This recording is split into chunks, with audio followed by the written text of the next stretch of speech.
എൻ്റെ പേര് ലയ മാറ്റൻ. ഞാൻ എഴുപുന നീണ്ടിരുന്ന സ്ഥലത്തു നിന്നാണ് വരുന്നത്. ഇപ്പോൾ രണ്ടാമത്തെ പ്രാവശ്യമാണ് എനിക്ക് ഇവിടുന്ന് സാക്ഷ്യം പറയാൻ മാതാവ് എനിക്കൊരു അവസരം തരുന്നത്. അപ്പോൾ ഞാൻ മെയ് മാസത്തിലാണ് ഞാൻ ഇവിടെ വന്ന് ഉടമ്പടി പുതുക്കിയത്. അപ്പോൾ ഞാൻ ആദ്യം വെച്ച നിയോഗം എൻ്റെ PCOD-യുടേതായിരുന്നു. അപ്പോൾ കുറേ നാളായിട്ട് എനിക്കുണ്ടായിരുന്നു. ഞാനപ്പോൾ അധികം വലിയ കാര്യമൊന്നും ആക്കിയില്ല. കഴിഞ്ഞ വർഷം ഡിസംബർ മാസത്തിലാണ് എന്നെ അമ്മ ഹോസ്പിറ്റലിൽ ഡോക്ടറിനെ കാണിക്കാൻ വേണ്ടി കൊണ്ടുപോകുന്നത്. അപ്പോൾ ചെക്ക് ചെയ്ത് സ്കാനൊക്കെ ചെയ്തപ്പോഴാണ് അറിയുന്നത് എനിക്ക് PCOD ആണെന്ന്. അപ്പോൾ എനിക്ക് ടെൻഷനൊക്കെ ഉണ്ടായിരുന്നു. എല്ലാവരും വഴക്കൊക്കെ പറയായിരുന്നു. ഓക്കെ, ഡോക്ടറിനെ കൊണ്ട് കാണിച്ചല്ലേ. ഡോക്ടർ പറഞ്ഞു 11 മാസം ട്രീറ്റ്മെൻറ്റ് ഉണ്ട്, ഇത് കറക്റ്റായിട്ട് മുന്നോട്ട് കൊണ്ടുപോകണമെന്ന് പറഞ്ഞു. എല്ലാ മാസം എന്നെ വന്ന് കാണണം, മരുന്നുണ്ടെന്നൊക്കെ പറഞ്ഞു.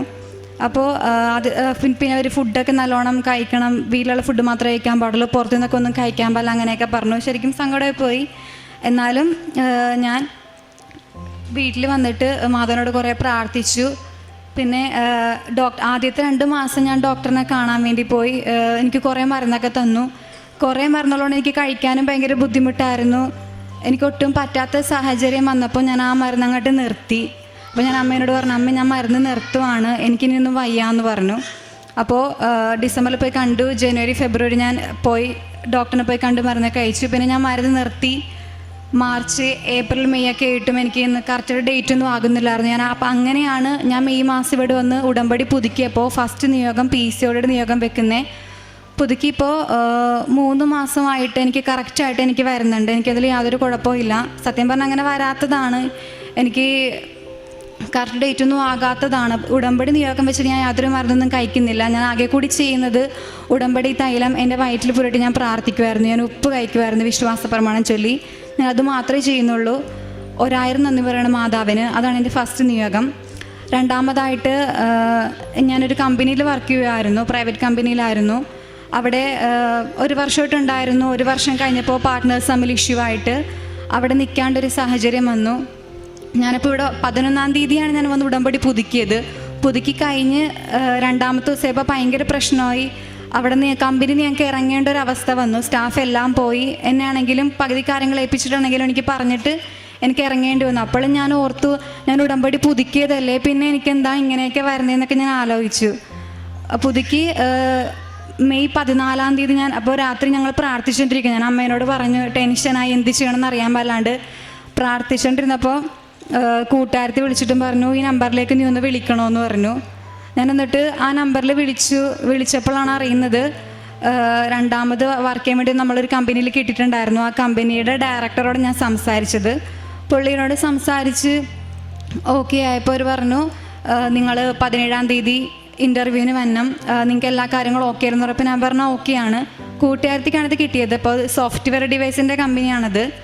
അപ്പോൾ നല്ലൊരു ജെനുവിൻ കമ്പനി കൂടിയാണ്. അപ്പോൾ കൂട്ടുകാരത്തി വക നമുക്കത് കിട്ടിയെങ്കിലും ഞങ്ങളത് 17-ാം തീയതി ഞങ്ങളെല്ലാവരും കൂടി ഇൻ്റർവ്യൂവിന് പോയി. കാരണം ഭയങ്കര ടെൻഷൻ. ഞാൻ 2ാമത്തെ വട്ടം ഞാൻ വേറൊരു കമ്പനിയിൽ ഞാൻ കയറുന്നു. അപ്പോൾ എനിക്ക് നല്ല ടെൻഷനുണ്ട്, എന്താവുമെന്ന് എനിക്കറിയത്തില്ല. ഇൻ്റർവ്യൂ ആണെങ്കിലും നല്ല പേടി എനിക്കുണ്ടായിരുന്നു. കാരണം ഈ കമ്പനിയുടെ ഹെഡ് വരുന്നത് കാനഡയിലാണ്. അപ്പോൾ കേരളത്തിൽ എടപ്പള്ളിയിലാണ് ഈ കമ്പനിയുടെ ബ്രാഞ്ച് ഉള്ളത്.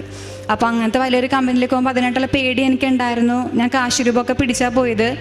1 മണിക്കായിരുന്നു എനിക്ക് ഇൻ്റർവ്യൂ. അപ്പോൾ അവിടെ ചെന്നപ്പോൾ ഇൻ്റർവ്യൂവിന് ഞങ്ങൾ ചെല്ലുന്നതും ഡയറക്ടർ താഴ്ത്തി കൊണ്ട് പറഞ്ഞു, നമുക്ക് ലുലുവിലേക്ക് പോകാം, അവിടെയാണ് നമ്മുടെ എല്ലാ പ്രോഗ്രാം വെച്ചിരിക്കുന്നതെന്ന് പറഞ്ഞു. അവിടെ ചെന്നത് ഞങ്ങൾ ഫുഡൊക്കെ കഴിച്ച് കഴിഞ്ഞപ്പോൾ പറയുന്നു, ഇൻ്റർവ്യൂ ആയിട്ടല്ല, നിങ്ങളുടെ അപ്പോയിൻമെൻറ്റ് ലെറ്റർ കാനഡയിൽ നിന്ന് വന്നിട്ടുണ്ട്, നിങ്ങൾക്ക് മൺഡേ തൊട്ട് വർക്കിൽ ജോയിൻ ചെയ്യാമെന്ന് പറഞ്ഞു. അപ്പോൾ എനിക്ക് എന്ത് പറയണമെന്ന് അറിയാൻ പാടില്ലായിരുന്നു. ഭയങ്കര സന്തോഷമായിരുന്നു. മാതാവിനെ കുറേ നന്ദി പറഞ്ഞു. പിന്നെ അവിടെ ഇപ്പോൾ ആ കമ്പനിയിലാണ് ഇപ്പോൾ ഞാൻ വർക്ക് ചെയ്യുന്നത്. വർക്ക് ചെയ്ത് ജൂൺ ജൂലൈ ഒക്കെ ആയിട്ട് ഞങ്ങൾക്ക് അപ്പോയിൻമെൻറ്റും കാര്യങ്ങളൊക്കെ ഒന്നും ആകുന്നില്ല. സാലറി ഒക്കെ കിട്ടുന്നുണ്ട്, പക്ഷേ നമുക്ക് അപ്പോയിൻമെൻറ്റൊക്കെ ഒന്നും ആകാത്ത പക്ഷം കാനഡയിൽ നിന്ന് ചെയർമാൻ വിളിച്ചിട്ട് പറഞ്ഞു, ആർക്കും അപ്പോയിൻമെൻ്റ് ഒന്നും ആയില്ല. ഭയങ്കരമായിട്ടും ദേഷ്യപ്പെട്ടു. അതുപോലെ ഡയറക്ടർ ചൂടായി. എന്ത് ചെയ്യണം എന്നൊരവസ്ഥയിൽ നിൽക്കുമായിരുന്നു. അപ്പോൾ ഞാൻ പ്രാർത്ഥിച്ചു, മാതാവേ, ആർക്കെങ്കിലും ഒരു അപ്പോയിൻമെൻറ്റ് കൊടുത്താൽ മതി, ഇന്ന ആൾക്ക് കിട്ടണമെന്നില്ല, ഒരു അപ്പോയിൻമെൻറ്റ് കിട്ടിയാൽ ഞങ്ങൾ സേഫാണ്. അപ്പോൾ അങ്ങനെ പ്രാർത്ഥിച്ചുകൊണ്ടേയിരുന്നു.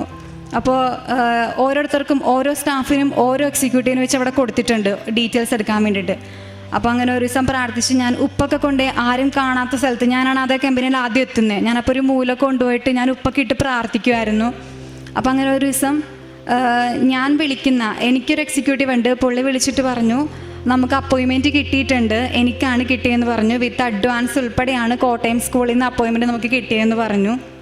അപ്പോൾ ഞാനപ്പോൾ മാതാവിനോട് പറഞ്ഞിട്ടുണ്ടായിരുന്നു, മാതാവ് ഒരു അപ്പോയിൻമെൻറ്റ് കിട്ടുവാണെങ്കിൽ ഞാൻ ഉറപ്പായിട്ടും വന്ന് സാക്ഷ്യം പറയാട്ടോ എന്ന് ഞാൻ പറഞ്ഞിട്ടുണ്ടായിരുന്നു. ഇത് ബിസിനസ് ഇവിടെ സ്റ്റാർട്ട് ചെയ്തതേ ഉള്ളൂ ഇടപ്പള്ളിയിൽ. അങ്ങനെ വേറെ ആർക്കും ഇവിടെ കിട്ടിയിട്ടില്ല, കിട്ടാൻ ചാൻസ് വളരെ കുറവാണ്. കാരണം ഒരു സ്കൂളിൽ പോയി പ്രിൻസിപ്പളിനെ കണ്ട് ബോർഡ് മീറ്റിംഗ് കൂടി പാരൻസിനെ കൺവീൻസ് ചെയ്ത് വരുമ്പോൾ നല്ല ടൈം എടുക്കും. പക്ഷേ എനിക്കറിയത്തില്ല, ഞാൻ മാതാവിനോട് കുറേ പ്രാർത്ഥിച്ചതിൻ്റെ ഫലമായിട്ട് ഞാൻ വിളിക്കുന്ന എൻ്റെ എക്സിക്യൂട്ടീവിന് തന്നെ അവിടെ ഫസ്റ്റ് അപ്പോയിൻമെൻറ്റ് വിത്ത് അഡ്വാൻസ് ഉൾപ്പെടെ കിട്ടി. പിന്നെ ഈ കഴിഞ്ഞ ദിവസം കൂടി സ്റ്റാഫ് എക്സിക്യൂട്ടീവ് വിളിച്ചിട്ട് പറഞ്ഞു, നമുക്ക് സെക്കൻഡ് ഒരു സ്കൂൾ കൂടി ഓക്കെ ആയിട്ടുണ്ട്, അതിൻ്റെ പ്രവർത്തനങ്ങൾ നടന്നുകൊണ്ടിരിക്കുകയാണെന്ന് പറഞ്ഞു. അപ്പോൾ രണ്ടാമത്തെ കാര്യം അതാണ്, അതും മാതാവ് എനിക്ക് സാധിച്ചു തന്നു. മൂന്നാമത്തെ എന്ന് പറയുമ്പോൾ എനിക്ക് ഉടമ്പടി നിബന്ധനകൾ ഞാൻ കൃത്യമായിട്ട് ഞാൻ പാലിക്കത്തില്ലായിരുന്നു. ഞാൻ ധ്യാനമൊക്കെ അങ്ങനെ കൂടത്തില്ലായിരുന്നു. പിന്നെ എനിക്ക് കാരുണ്യ പ്രവൃത്തികളൊക്കെ ഒന്നും എനിക്ക് ചെയ്യാൻ പറ്റത്തില്ലായിരുന്നു. ഞാൻ ഈ നിയോഗം വെച്ച ശേഷമാണ് എനിക്ക് കാരുണ്യ പ്രവർത്തികളൊക്കെ ചെയ്യാൻ പറ്റുന്നതും. പിന്നെ എൻ്റെ അമ്മയുടെ വീട് പള്ളിത്തോടാണ്, അപ്പോൾ അവിടെ ഞാൻ മരിയ സദനിൽ പോകും. അവരിപ്പോൾ എനിക്ക് എപ്പോൾ ഞാൻ പോയാലും എനിക്ക് പറ്റുന്ന ദിവസമൊക്കെ ഞാൻ അവരെ പോയി കാണാൻ വേണ്ടി പോകും. അവർക്ക് അവരുടെ കൂടെ കുറച്ച് നേരം സമയം ചിലവഴിക്കും. എനിക്ക് പറ്റുന്നതൊക്കെ ഞാൻ അവർക്ക് ചെയ്തു കൊടുക്കും. പിന്നെ ഉടമ്പടി ധ്യാനം, അത് ഞാൻ ഒട്ടും കൂടാത്തൊരു വ്യക്തിയായിരുന്നു. ഞാനപ്പോൾ വർക്കിനൊക്കെ പോവുകയാണെങ്കിൽ ഞാൻ ഉടമ്പടി ധ്യാനം വെച്ചിട്ടുണ്ട് ഞാൻ പോകുന്നത്. മെട്രോയിലേക്ക് ഇരിക്കുകയാണെങ്കിൽ ഞാൻ ധ്യാനം കേട്ടിട്ടാണ് ഞാൻ പോകുന്നത്. പിന്നെ ഉടമ്പടി നമ്മൾ ഓരോ നാട്ടും എനിക്ക് പാലിക്കാനും പറ്റി. പിന്നെ നാലാമത്തെ എന്ന് പറയുന്നത്, എനിക്ക് ശ്വാസം മുട്ടൽ പോലെ ഭയങ്കര ബുദ്ധിമുട്ടായിരുന്നു എനിക്കത്. എന്താണെന്ന് എനിക്കറിയത്തില്ല, ഞാൻ ഡോക്ടറെ അടുത്ത് കാണിക്കാനൊന്നും പോയിട്ടില്ല. എനിക്ക് നൈറ്റ് ആകുമ്പോൾ എനിക്ക് ഭയങ്കര ബുദ്ധിമുട്ടാണ്. എനിക്ക് ഞാനല്ലാണ്ടായിരുന്നൊരു വ്യക്തിയായിട്ട് പോയി മാറും. കാരണം സത്യം പറഞ്ഞാൽ ഇപ്പോൾ ഞാൻ ഉടമ്പടി എടുത്തൊരു വ്യക്തി ആയതുകൊണ്ട് മാത്രം ഞാൻ ഇന്നിവിടെ ആൾക്കാരിൽ നിന്നത് ഈ സാക്ഷ്യം പറയുന്നത് ഞാനെന്ന വ്യക്തിയുള്ളതും. അല്ലാന്നുണ്ടെങ്കിൽ ഞാനതൊരു വ്യക്തിയില്ല. കാരണം എനിക്കിത് 100% എനിക്ക് പറയാൻ പറ്റും, ഉടമ്പടി എടുത്തൊരു വ്യക്തി ആയതുകൊണ്ട് മാത്രമാണ് ഞാൻ ഇന്നിവിടെ നിൽക്കുന്നത്.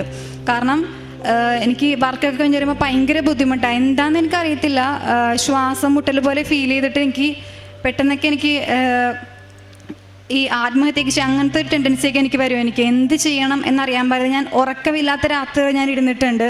അപ്പോഴൊക്കെ ഞാൻ മാതാവിൻ്റെ കാശ് വരുമ്പോൾ ഞാൻ മുറുകെ പിടിക്കും, ഞാൻ പ്രാർത്ഥിക്കും, ഞാൻ തൈല വിട്ട് ഞാൻ പ്രാർത്ഥിക്കും.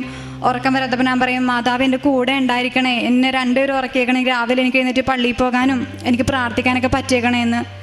അപ്പോൾ അതൊക്കെ ഞാൻ മാതാവിനോട് കുറേ പ്രാർത്ഥിച്ചതിൻ്റെ ഫലമായിട്ട് എനിക്ക് മാതാവ് എനിക്ക് അതും അടുത്ത് തന്നു. അതിന് മുന്നേ വരെ രാത്രിയൊക്കെ എന്നെ ഹോസ്പിറ്റലിൽ എഴുന്നേറ്റ് കൊണ്ടുപോകാനും എല്ലാവരും കൂടി എന്നെ വന്ന് കാണാനൊക്കെ അങ്ങനത്തെ പ്രശ്നങ്ങളൊക്കെ ആയിരുന്നു. ഇതിപ്പോൾ നിയോഗം വെച്ച ശേഷം എനിക്ക് അങ്ങനത്തെ പ്രശ്നങ്ങളൊന്നും ഉണ്ടായിട്ടില്ല. കൂടുതൽ എന്തെങ്കിലും ഉണ്ടെങ്കിൽ ഞാൻ അപ്പം തന്നെ കാശ് രൂപ എടുത്ത് പിടിക്കുമ്പോൾ തന്നെ എൻ്റെ മാനസികമായിട്ടുള്ള ബുദ്ധിമുട്ടെല്ലാം എൻ്റെ മാതാവ് എനിക്ക് മാറ്റിത്തരും. പിന്നെ എനിക്ക് എല്ലാ ദിവസവും പള്ളിയിലൊക്കെ പോകാൻ എനിക്ക് പറ്റുന്നുണ്ട്. എനിക്ക് മാക്സിമം ഇപ്പോൾ അത്രയ്ക്ക് പറയുന്നില്ലെങ്കിലും ഞാൻ മാക്സിമം ഞാൻ പള്ളിയിൽ പോകാറുണ്ട്. ഡെയിലി കുർബാന കൂടി നല്ല അനുഗ്രഹങ്ങൾ കിട്ടുന്നുണ്ട്. ഇത്രയും എനിക്ക് അനുഗ്രഹങ്ങൾ തന്ന എൻ്റെ ഈശോയ്ക്ക് മാതാവിന് 1000 നന്ദി ഞാൻ പറയുകയാണ്.